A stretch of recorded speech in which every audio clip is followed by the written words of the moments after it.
Astagfirullah. Bismillah. Assalamualaikum warahmatullahi wabarakatuh. Innal hamdalillah nahmaduhu wa nasta'inuhu wa nastaghfiruh wa natubu ilayh. Wassalatu wassalamu ala akmalani ala nabiyil mustafa Muhammadin wa ala alihi wa sahbihi ajma'in wa ba'd. Ya ayyuhalladzina amanu taqullaha haqqa tuqatih wa la tamutunna illa wa antum muslimun. Ya ayyuhalladzina amanu taqullaha wa qulu qawlan sadida yuslih lakum a'malakum wa yaghfir lakum dhunubakum wa may yuti'illaha wa rasulahu faqad faza fawzan 'azima wa ba'd. Ayyuhal ikhwan rahimani wa rahimakumullah, saudara-saudari sekalian, Bapak Ibu sekalian, yang mudah-mudahan kita semua dirahmati oleh Allah Subhanahu wa taala. Alhamdulillah, Allah Subhanahu wa taala memudahkan langkah kita untuk hadir di majelis ilmu.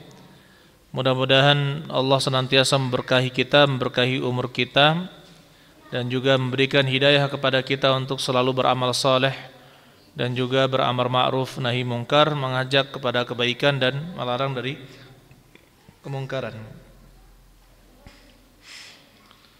Pada hari ini ayolah ikhwan, kita belajar masih tentang kitab Tauhid 1 yang disusun oleh Syekh Shalih bin Fauzan Al-Fauzan.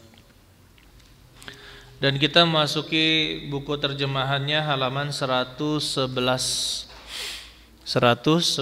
yaitu Sifat Al-Iradah. Sifat Al-Iradah. Pada pertemuan lalu kita sudah singgung atau kita sudah bahas muqaddimah tentang sifat ini, bahwasanya Allah Subhanahu wa taala mengatakan innallaha yahkum ma yurid, sesungguhnya Allah menetapkan hukum-hukum menurut yang dikehendakinya. Innallaha yaf'alu ma yurid, sesungguhnya Allah melakukan atau berbuat apa yang Allah kehendaki. Fa'alul lima yurid, Allah Maha Kuasa berbuat apa yang dikehendakinya. Begitu pula dalam surat Yasin ayat ke-82, Allah Subhanahu wa taala katakan innama amruhu idza arada syai'an an yaqula lahu kun fayakun. Sesungguhnya perintahnya jika Allah menghendaki sesuatu, maka Allah berkata ya kepadanya kun, jadilah, fayakun, maka dia terjadi. Jadi perkataannya kun fayakun atau kun saja? Kun saja, ya, bukan kun fayakun. Kemudian ayat-ayat ini menerangkan iradah untuk Allah. Iradah itu apa iradah? Kehendak, keinginan Allah Subhanahu wa taala atau kehendak Allah, yakni antara sifat Allah yang ditetapkan oleh Al-Quran dan As-Sunnah. Allah Subhanahu wa ta'ala, Ahlu Sunnah wal Jamaah menyepakati bahwa iradah itu ada dua macam. Berdasarkan dalil, maka kita bedakan iradah itu menjadi dua. Dan dari kedua hal ini kita akan lebih mudah memahami takdir Allah Subhanahu wa ta'ala. Ya, kita akan lebih mudah memahami tentang takdir Allah Subhanahu wa ta'ala. Iradah yang pertama, kehendak yang pertama disebut dengan iradah kauniyah. Iradah kauniyah. Dan yang kedua adalah iradah syar'iyah. Syar'iyah. Kauniyah dikatakan kaun, yaitu alam semesta. Selain Allah Subhanahu wa taala itu adalah kaun, ya, alam semesta. Maksudnya iradah kehendak Allah yang Allah kehendaki terjadi di alam semesta ini. Apa yang Allah kehendaki di alam semesta ini terjadi, maka dia pasti terjadi. Sedangkan iradah syar'iyah itu berkaitan dengan kehendak Allah Subhanahu wa taala yang Allah cintai dan ridhai. Ini sebagai dasarnya, yang Allah cintai dan ridhai maka disebut dengan iradah syar'iyyah, sesuai dengan syar'i, yaitu apa yang dicintai dan diridhoi oleh Allah Subhanahu wa taala. Contohnya kita lihat dulu, kita pelajari dalil sebagaimana yang terdapat dalam ayat di dalam surat Al-An'am. Nah, ini salah satu ayat saja yang kita pelajari untuk dalil tentang iradah kauniyah. Faman yuridillahu ayyahdiyahu yashrah sadrahu lil Islam wa man yurid ayyudillahu yaj'al sadrahu dayyiqan haraja. Ya. Allah Subhanahu wa taala katakan, barang siapa yang Allah kehendaki untuk memberikan kepadanya petunjuk, yashrah sadrahu lil Islam, maka Allah akan lapangkan hatinya untuk Islam, untuk beragama Islam. Ya, barang siapa yang Allah kehendaki untuk dilapangkan hatinya, maka dia akan memeluk agama Islam. Berarti Allah menginginkan dia masuk Islam. Wa may yurid, nah di sini potongan yang berikutnya. Wa may yurid ayyudillahu yaj'al sadrahu dayyiqan haraja.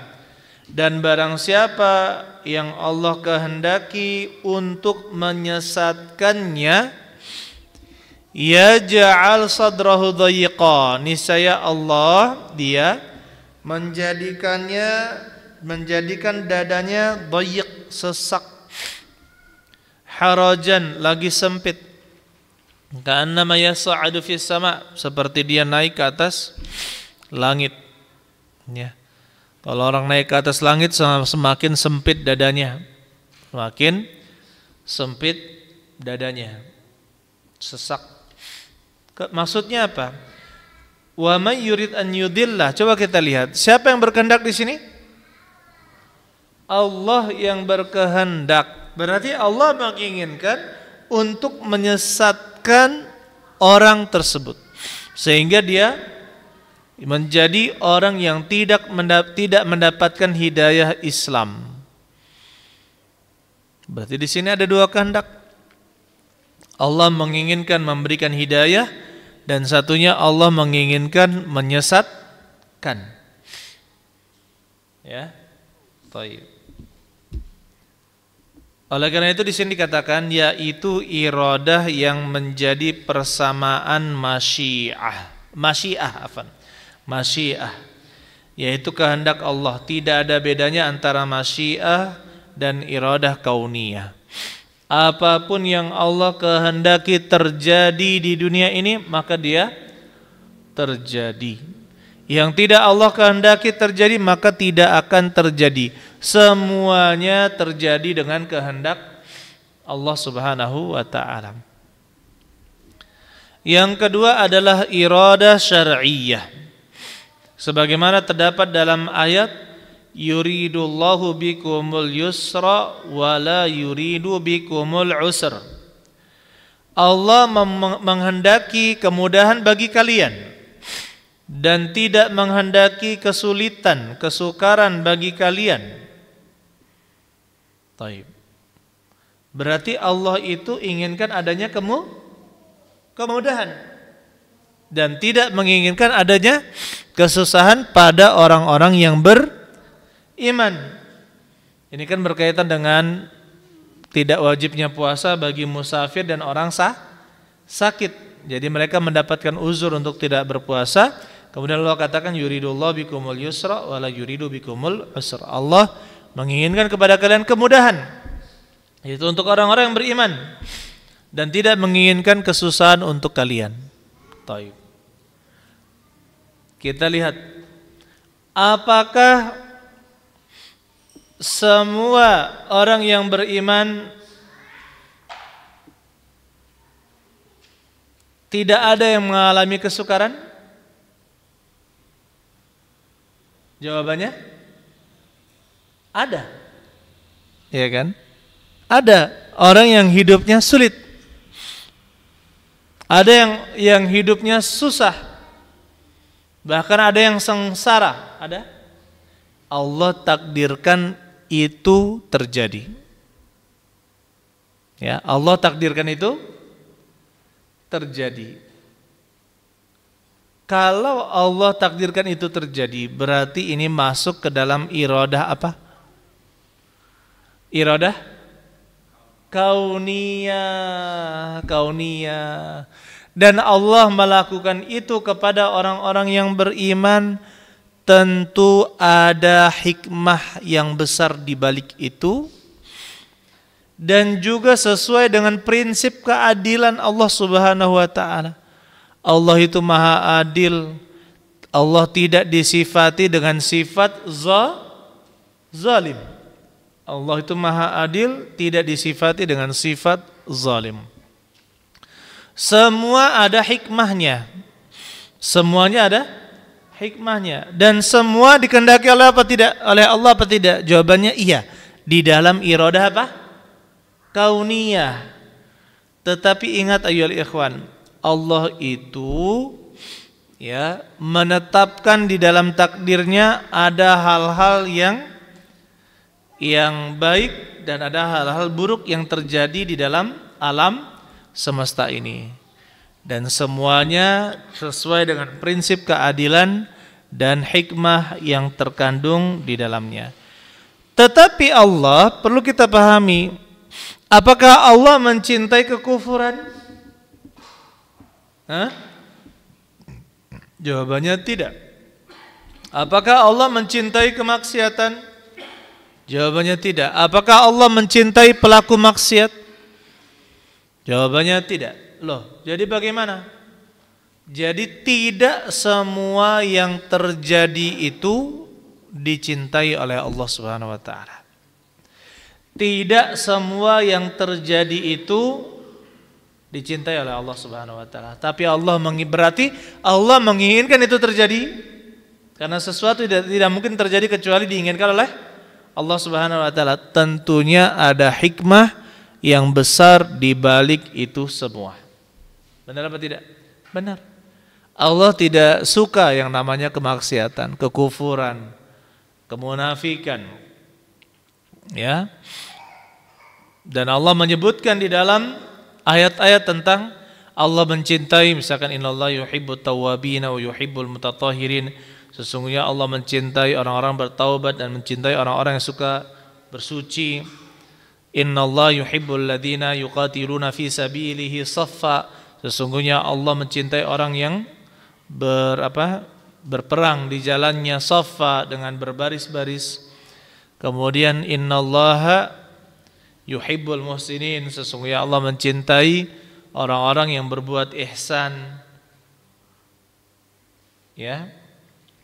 Innallaha yuhibbul 'abda taqiyal ghaniyal khafi. Sesungguhnya Allah mencintai seorang hamba yang bertakwa, yang merasa cukup dan khafi, tidak tampak. Maksudnya sibuk dengan urusannya sendiri. Taib. Ahabun nasi ilallahi anfa'uhum linnas. Sungguhnya manusia yang paling dicintai oleh Allah adalah yang paling bermanfaat untuk manusia. Dan seluruh dalil yang menunjukkan bahwa Allah mencintai hal-hal baik dan sesuai dengan syariat. Berarti Allah membenci lawan dari itu berupa kesyirikan, kekufuran, kemunafikan dan kemaksiatan. Semuanya ini dibenci oleh Allah Subhanahu wa taala. Ya. Semua yang dibenci, kesyirikan, kekafiran, kemunafikan dan kemaksiatan, semuanya dibenci oleh Allah Subhanahu wa taala. Tapi kenapa terjadi? Tentunya itu karena ada hikmah di balik itu semua. Ada hikmah di balik itu semua. Saya beri contoh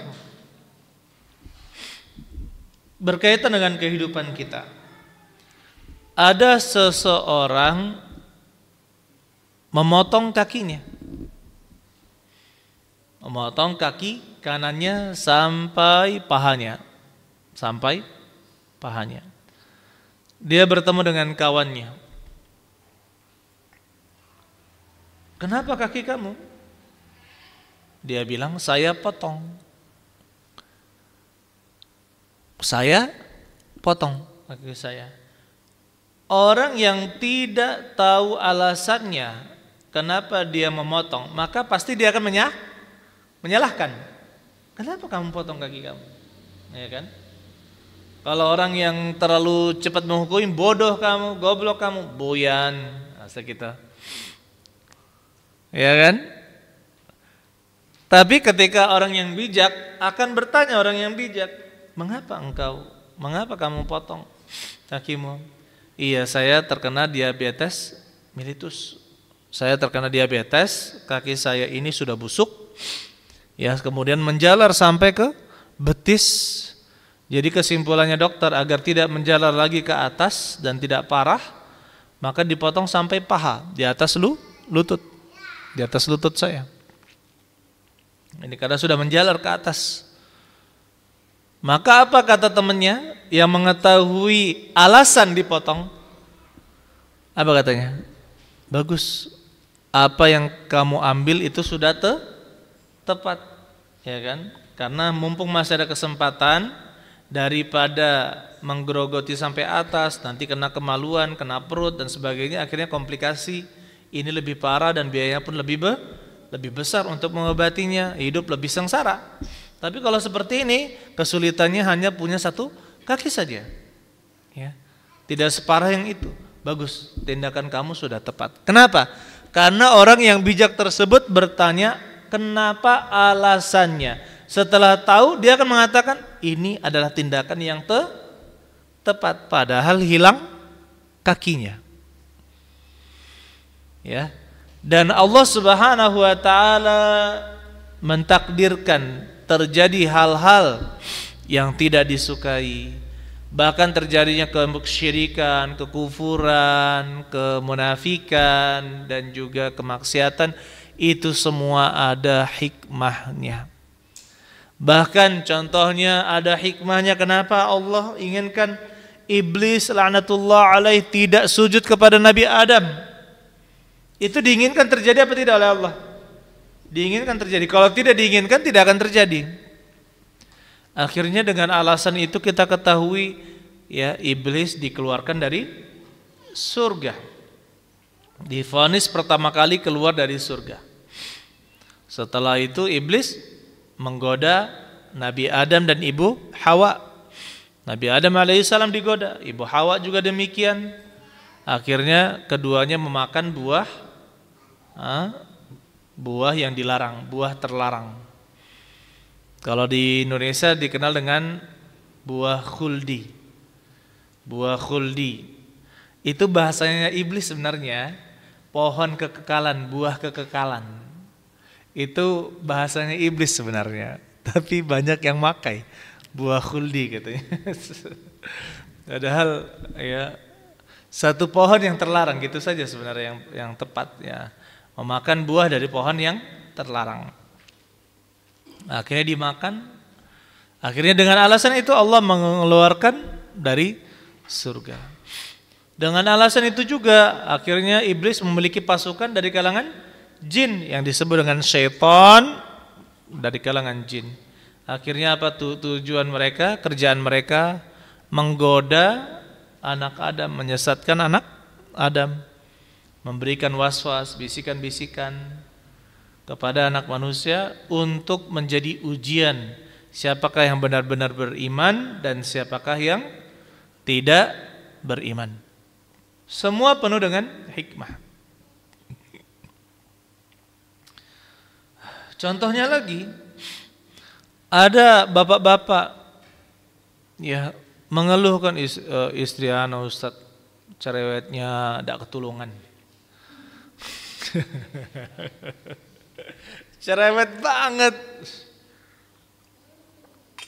Gini-gini disalahkan, gini-gini salah. Ya kan? Ada ustadz yang dicurhati seperti itu. Ya sama Pak kita. Sama aja katanya. Kemudian apa? Coba kita lihat hikmah di balik itu apa? Rumah bersih misalkan ya. Perabotan terjaga. Kemudian anak-anak juga pakaiannya rapi bersih, seperti itu. Hikmah di balik itu ada ternyata. Ya. Ada yang misalkan istrinya pendiam. Istri saya ini pendiam banget Ustaz.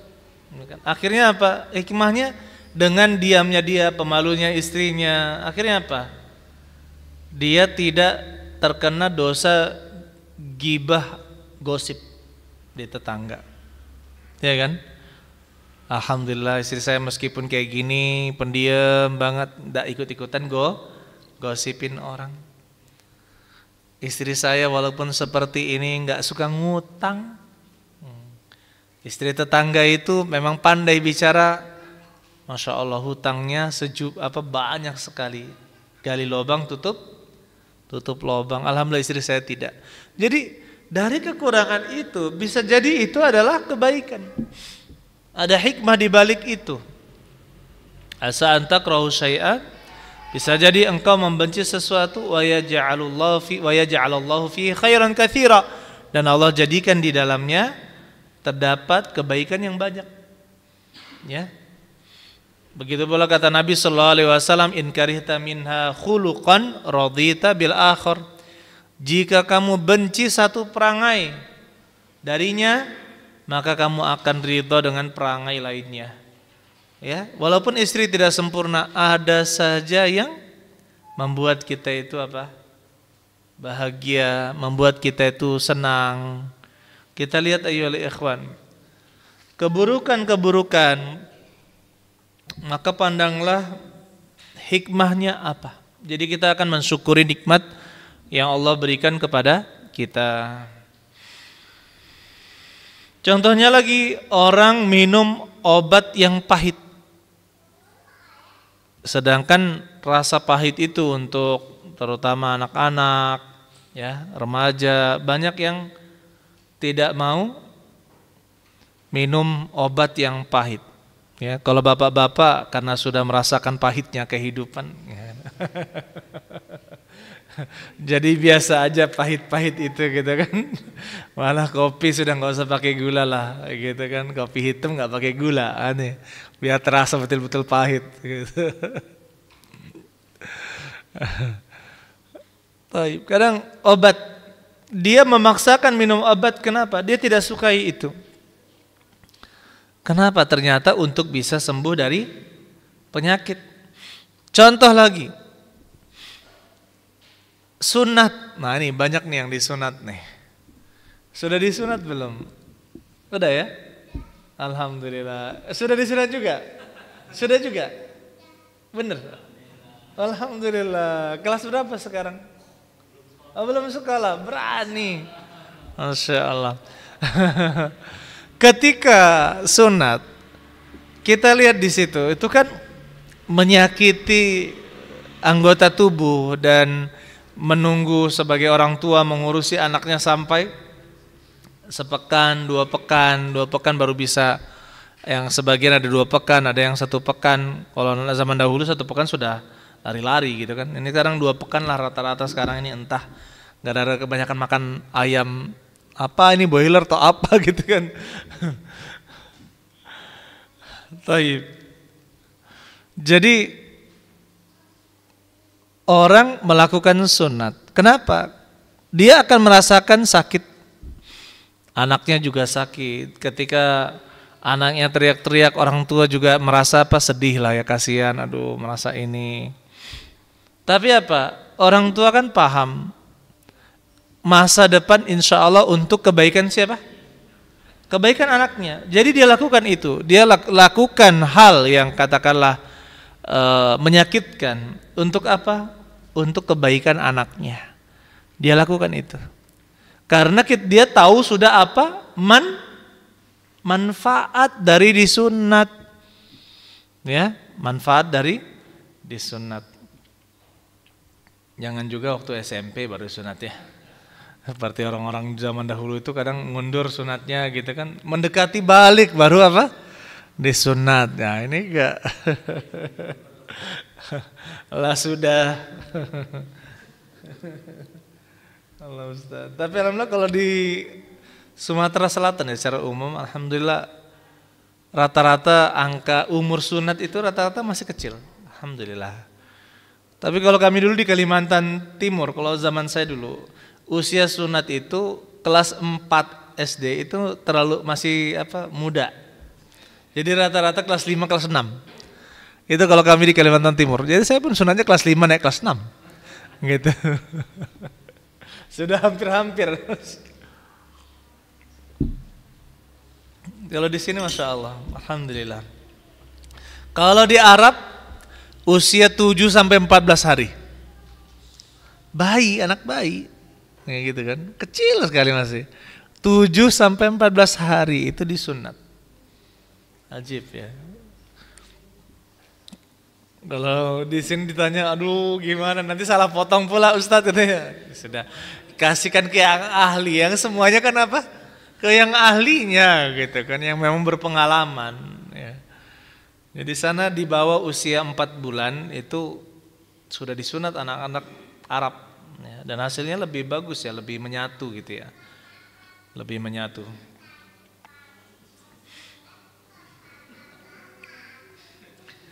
Begitu pula contohnya kita lakukan terkadang hal-hal yang tidak kita inginkan untuk kebaikan. Contohnya kita kegemukan. Akhirnya pantangan makan nasi, pantangan makan karbohidrat, gula dikurangi atau tidak makan gula. Yang darah tinggi tidak makan daging merah gitu kan.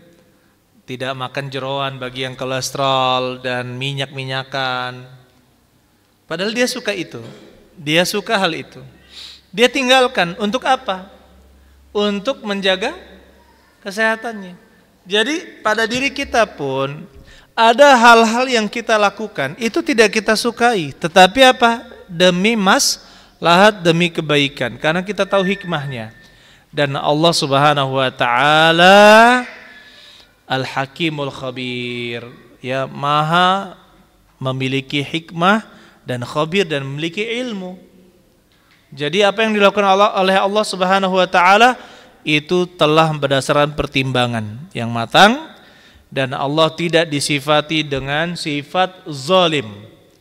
Ya, Allah tidak memiliki sifat zalim karena sifat itu ada 3 pada sesuatu.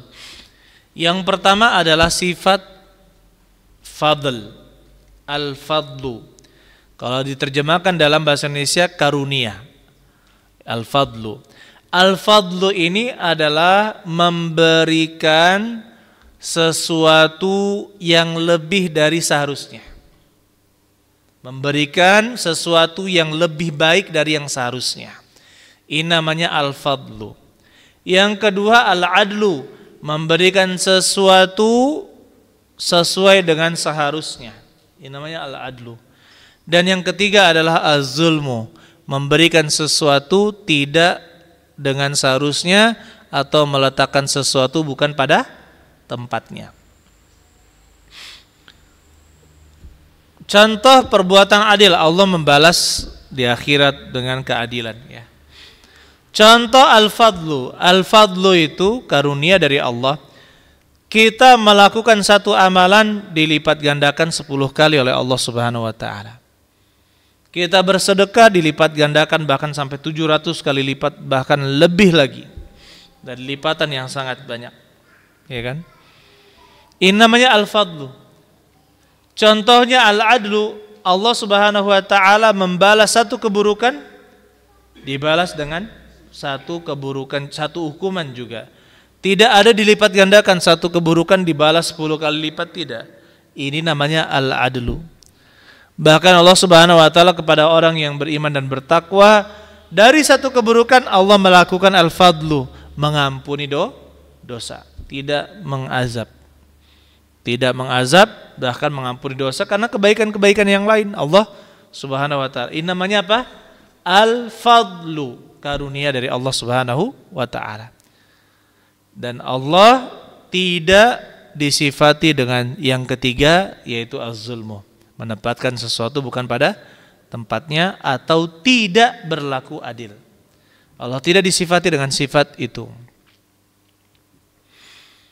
Jadi kesimpulannya apa? Kalau kita nafikan bagi Allah Subhanahu wa taala kezaliman, Berarti apa yang Allah tetapkan di dalam takdirnya dan itu terjadi di alam semesta, itu sudah sesuai dengan hikmah Allah yang maha tinggi.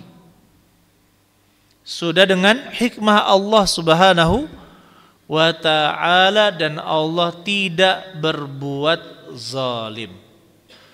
Dan Allah tidak berbuat zalim. Dan khusus untuk orang-orang yang beriman, Allah katakan wa kana bil mu'minina rahima, dan Allah terhadap orang-orang yang beriman itu apa? Sangat maha penyayang. Inna wa kana bikum rahima, dan Allah terhadap kalian itu sangat penyayang. Jadi apa? Apapun yang Allah lakukan kepada orang yang beriman, itu adalah kebaikan-kebaikan dalam bentuk kasih sayang Allah subhanahu wa ta'ala. Contohnya, seorang ditimpa kesulitan, sakit atau kekurangan, atau keluarganya sakit, atau mendapatkan musibah, atau mendapatkan paceklik misalkan, ya. Seperti itu ya ikhwan,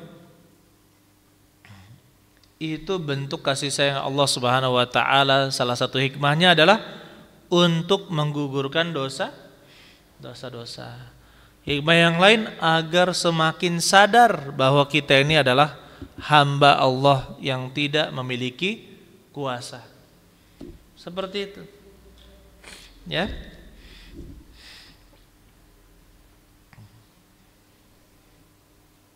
Dan Allah tidak menzalimi orang kafir. Orang musyrik melakukan kesyirikannya, kekafirannya, begitu pula orang munafik melakukan kemunafikannya, orang pelaku maksiat melakukan kemaksiatannya. Tidak boleh disandarkan semua kepada Allah subhanahu wa ta'ala bahwasanya Allah telah melakukan keburukan. Tidak boleh. Kenapa? Karena Allah subhanahu wa ta'ala telah memberikan akal pertama untuk berfikir. Masing-masing jin dan manusia diberikan yang kedua kehendak, yang ketiga kemampuan untuk memilih, dan yang keempat diberikan kudrah, kemampuan untuk melakukannya. Jadi ketika ini sudah diberikan semuanya kepada manusia dan jin dan manusia, akal, kehendak, pilihan, dan kekuatan, ya, maka tidak ada alasan untuk menyalahkan Allah subhanahu wa ta'ala ketika seorang melakukan perbuatan maksiat. Ya. Ketika contohnya ada pernah seorang sahabat saya, istrinya mengatakan kepada dia karena dia sudah selingkuh istrinya, ketahuan, auzubillah min dzalik. Akhirnya istrinya sudah nganeh gitu ya. Kok kamu enggak sholat? Padahal tidak haid. Apa jawaban dia? Karena istrinya juga pandai ngomong, bahkan yang suaminya ini teman saya tidak pandai ngomong. Allah yang menginginkan itu. Katanya Allah yang inginkan saya tidak sholat. Astagfirullah.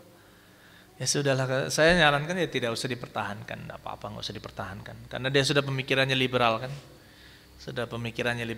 jadi dan juga tidak taat, tidak ada kebaikan padanya.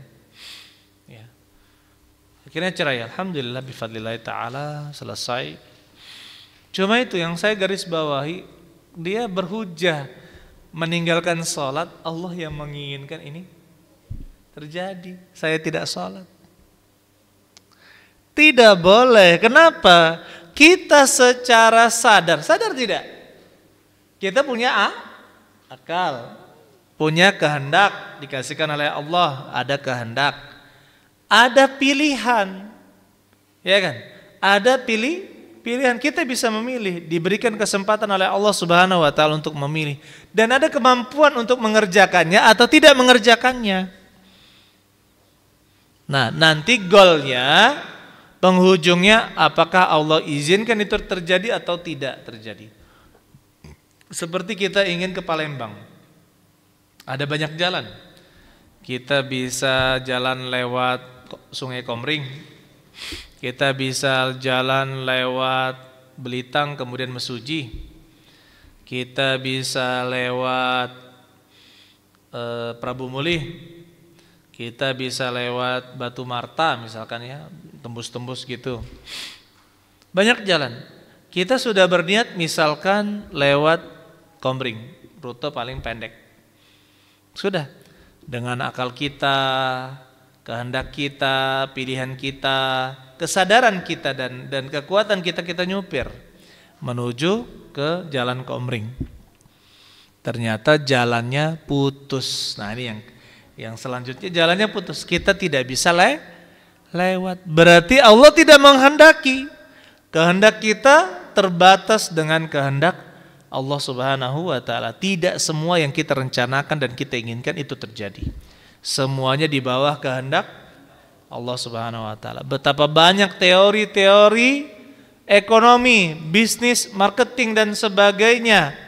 Justru yang mengajar marketing dan ilmu bisnis itu ujung-ujungnya hanya jadi dosen. Ya kan, kalau jujur maka penghasilannya segitu-gitu aja. Nah, kalau nggak jujur maka makan uang haram. Mengajarkan ilmu marketing tapi tidak jadi pebisnis. Ya, tidak jadi pebisnis. Ya. Subhanallah. Apakah semua dokter yang lulus sarjana kedokteran sudah koas, selesai pendidikan kedokterannya, jadi dokter? Jawabannya tidak, belum tentu. Ya, belum tentu. Bahkan ada sebaliknya, ada yang SH, saya pernah dapat cerita, lulusan SH. Harapan orang tuanya dia dokter, padahal kuliahnya SH. Akhirnya pulang kampung buka praktek, kerjasama sama apoteker, apotek. Nanti saya tunjukkan penyakit ini, yang ngasih obat itu apotekernya. Dia nggak tahu apa-apa. Oh, selama bertahun-tahun dokter Fulan ditulis dokter Fulan. Akhirnya ketahuan dia itu dokter palsu. Yang ngobati itu apoteker. Yang akhirnya apa? Coba lihat, yang tadinya SH pura-pura jadi dokter. Tidak dia kehendaki, tapi orang tuanya menghendaki itu. Jadi kita katakan ayo ikhwan, kehendak tidak boleh kita menyandarkan kepada Allah kalau kita melakukan perbuatan maksiat. Tidak boleh. Dan apa perbedaan? Sekarang kita bahas perbedaan antara keduanya. Ini kita selesaikan. Yang pertama, iradah kauniyah itu pasti terjadi, sedangkan iradah syar'iyah terhadap hal-hal yang dicintai, diridhai oleh Allah tidak harus terjadi.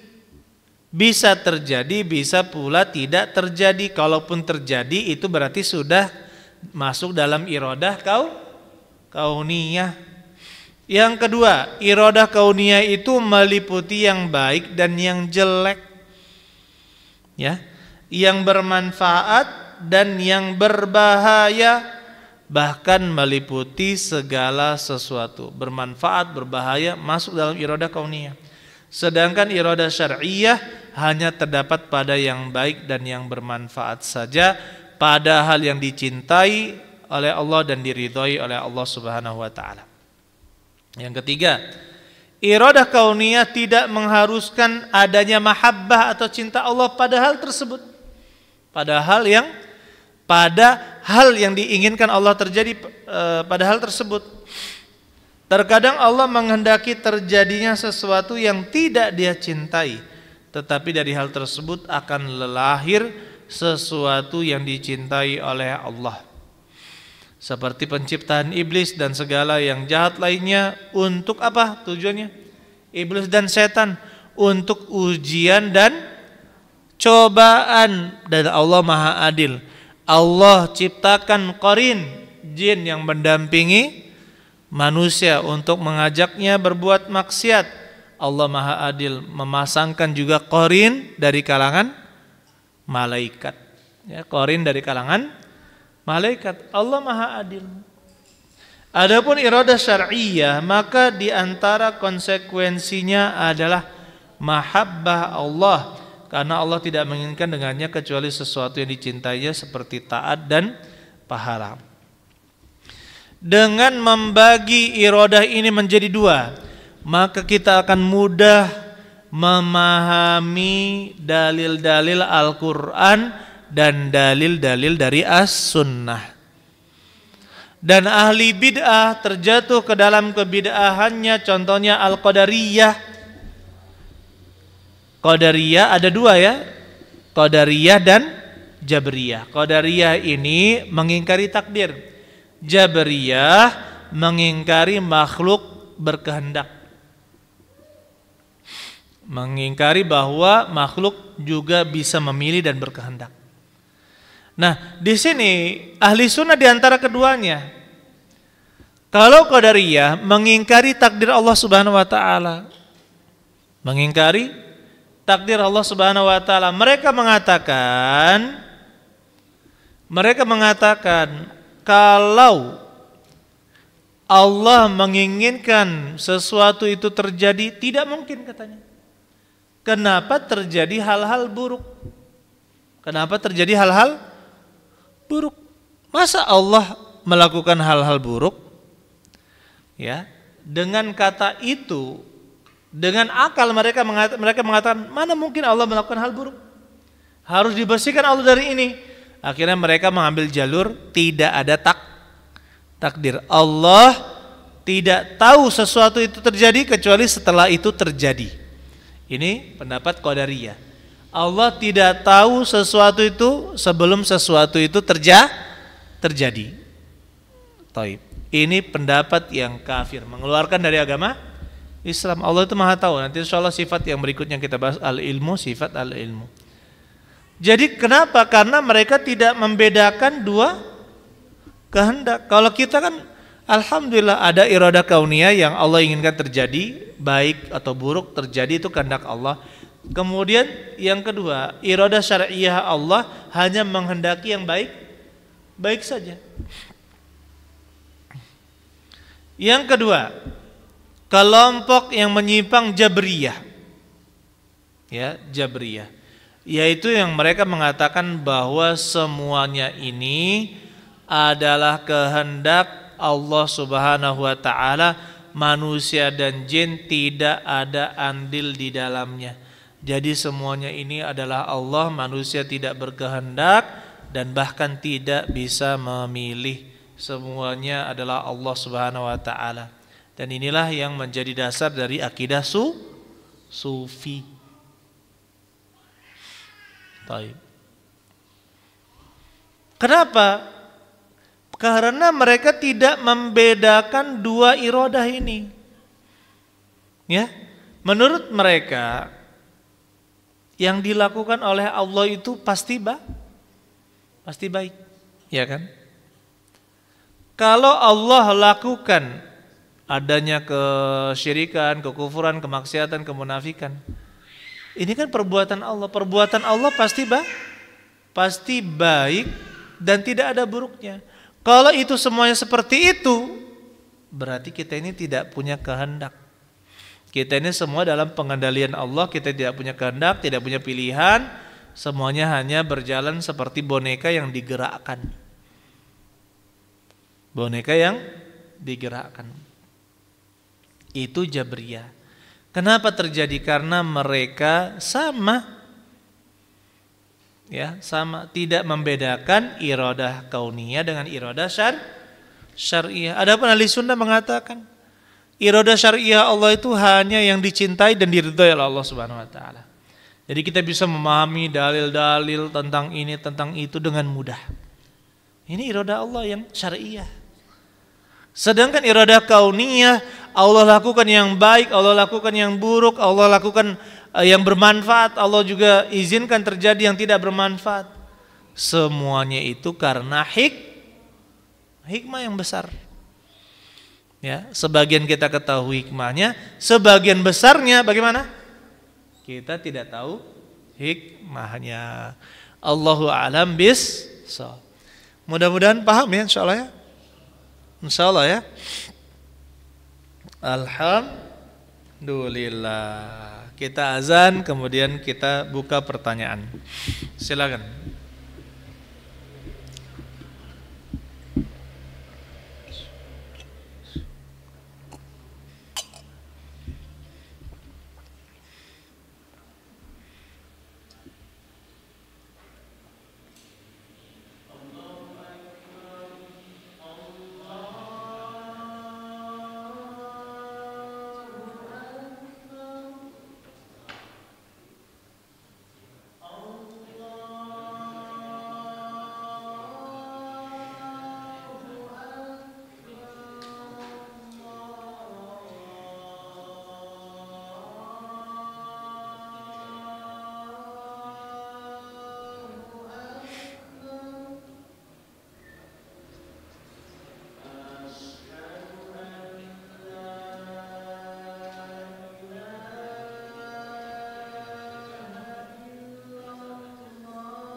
Alhamdulillah wassalatu wassalamu ala Rasulillah ba'd. Taib, silakan kita buka pertanyaan. Insyaallah.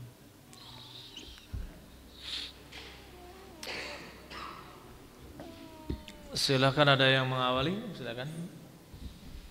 Silakan Pak Wendy. Qarin ya. Qarin itu jin qarin. Jadi ketika lahir Allah sudah Subhanahu wa taala telah mengutus menjadikan satu qarin dari kalangan jin dan satu qarin dari kalangan malaikat.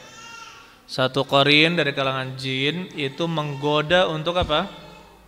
Menggoda untuk melakukan perbuatan buruk terus, ya, perbuatan jahat, perbuatan tercela. Sedangkan qarin dari malaikat, qarin dari kalangan malaikat itulah yang membimbing kita, mengajak kepada kebaikan-kebaikan. Jadi sinilah letak ujian dari hati kita. Dan hati seseorang itu kan ada 3 jiwa ya, dan ada disebut jiwa an-nafsu al-mutmainnah, jiwa yang tenang. An-nafsul lawwamah. Lawwamah ini jiwa yang suka mencela. Baik salah, ya, buruk juga salah. Contohnya bersedekah 100.000. Alah, cuma 100.000, ya. Kenapa enggak sekalian 500.000? Suka mencela jiwa ini, gitu kan? Begitu pula kalau maksiat, kalau melakukan perbuatan maksiat, pokoknya dicela, baik dicela, bermaksiat juga dicela. Ini lawama ini. Kemudian jiwa yang ketiga adalah jiwa ammarah bisu, ammaratun bisu, jiwa yang selalu menyuruh untuk melakukan perbuatan maksiat buruk. Nah, di sini sifat dari hati kita atau jiwa kita seperti itu. Terkadang ada yang lebih kepada jiwa mutmainnahnya, ada yang lebih besar jiwa lawamahnya, ya kan? Ada yang jiwa ammarah bisunya yang lebih besar, jiwa yang menyuruh kepada perbuatan buruknya lebih besar. Nah, kita di sini berusaha terus untuk agar jiwa yang mutmainnah itu menguasai jiwa kita, sehingga ketika dibujuk oleh syaitan qarin, ya, kita bisa melawannya. Allah alam bissawab. Ada lagi, silakan. Silakan, ada lagi. Dan kalau sekarang ayo ikhwan, sangat penting memilih teman dan berteman dengan orang-orang yang soleh. Apalagi zaman sekarang. Ya, zaman sekarang. Kalau di Jakarta sudah tampak sekali. Saya itu kalau ke Jakarta bingung. Ini gimana ngumpulnya, gimana orang-orang ngumpul, gimana orang ini beraktivitas gimana. Semuanya ada gitu kan. Tapi sangat terlihat kota semua. Ternyata mereka berkumpul dengan adanya komunitas, ada komunitas pecinta ini, komunitas itu, berkumpulnya di situ ternyata mereka. Mobil motor gede, ya, komunitas motor gede, komunitas bola, komunitas futsal ini, berkumpul dengan komunitasnya. Disitulah mereka berteman, ya, dan yang terbaik adalah berkumpul dengan orang-orang pengajian yang suka berkecimpung dalam amal soleh dan kebaikan. Maka jiwa kita akan ikut insyaallah, meskipun tidak menjanjikan dunia, seolah-olah dihiasi tidak menjanjikan apa? Dunia. Padahal Allah sudah mengatur rezeki. Nanti kamu miskin, tidak usah ke pondok pesantren, jangan nyekolahkan anak ke pondok pesantren, gitu kan? Nanti gimana masa depannya, gitu ya. Padahal orang yang sekolah umum juga, iya, belum tentu jadi kaya. Ini buktinya banyak di sini kan? Nah, itu. Belum tentu jadi kaya, sekolah umum belum tentu jadi kaya. Ini masalah ini. Tapi setan, makanya itu ya kawan. Saya kalau nasihati santri gitu kan, orang tua kalian itu berat berkorban untuk melepaskan kalian ke pondok pesantren. Jangan kira kalian kangen dengan orang tua, mereka tuh berat. Kenapa? Ujian di awal itu mondokkan anak, melepaskannya itu berat karena banyak setannya. Menakut-nakuti, nanti anak begini, nanti anak begitu, iya kan? Dunianya ujung-ujungnya masalah dunia. Padahal rezeki sudah diatur oleh Allah Subhanahu wa taala. Saya dulu dapat cerita, ada guru SD Islam ya di satu SD Islam di Sumatera Selatan nih. Bapak saya nasihati saya, kamu janganlah jadi guru-guru, jadi ustadz di sini. nanti kamu miskin. Ya, bunuh aja di luar aja biar kamu bisa enak hidupnya. Dia bilang, bapak saya nasihati gitu. Dia juga bukan guru agama di luar. Miskin juga katanya. Bapak saya nasihati miskin.